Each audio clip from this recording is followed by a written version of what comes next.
One of the most chilling things I've seen coming from Western media, especially the Republican debate, because I mentioned how the Republican debate, out of 2 hours, they spent 15 minutes talking about foreign policy, very deeply unserious nonsense. But among the foreign policy they did cover was extensive warmongering and saber rattling against China. And one of the new things they're manufacturing is China's aggressive behavior in the South China Sea. The United States is upset because China does not take too kindly to the United States having ships that sail through the Taiwan Strait.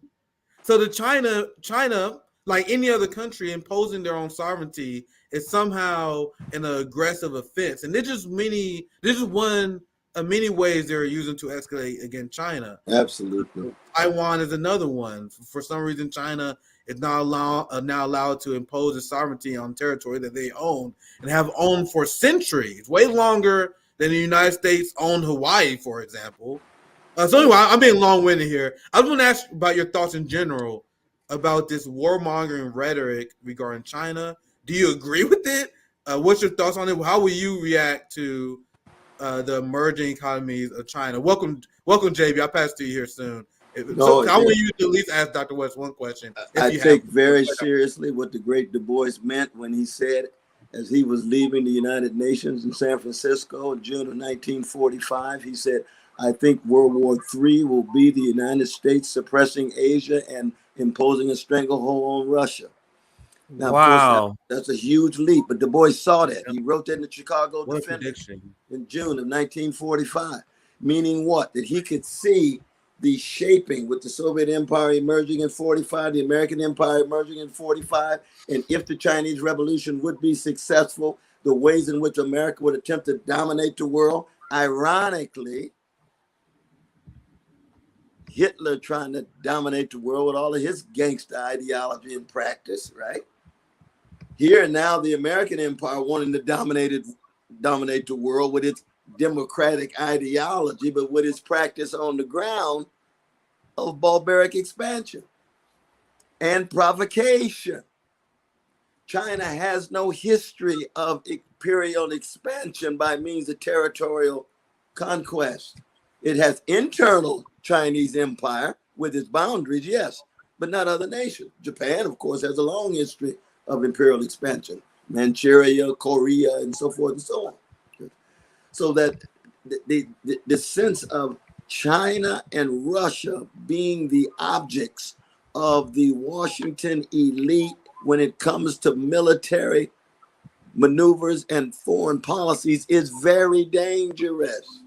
Yes. Very dangerous on both fronts. And that's another reason why Biden is so dangerous, because that's the source of World War III, which is different than the second Civil War that Trump is pushing us toward at home, and why both of them becomes even beyond dangerous in that regard. But that's, again, just the beginning of an answer to your question. But it's a very important one. But keep in mind, in the Republican debate, there wasn't any talk about white supremacy. There was no talk about policing, police brutality. Yeah. No talk about so many things, even at home, let alone what you rightly point out, which has to do with foreign policy for 14 and 15 minutes and the shouting, and it's over.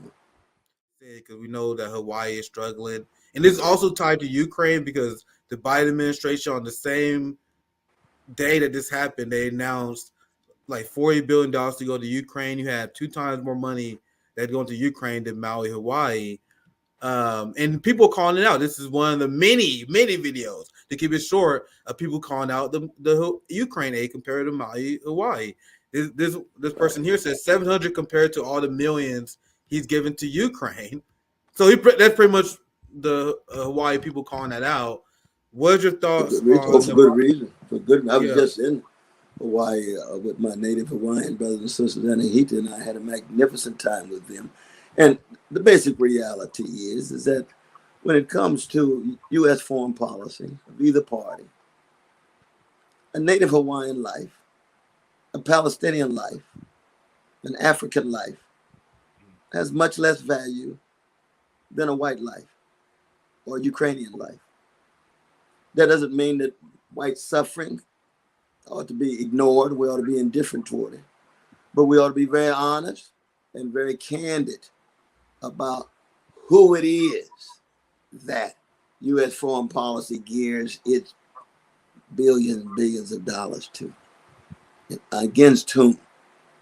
And that's not the only factor, but that's a crucial factor.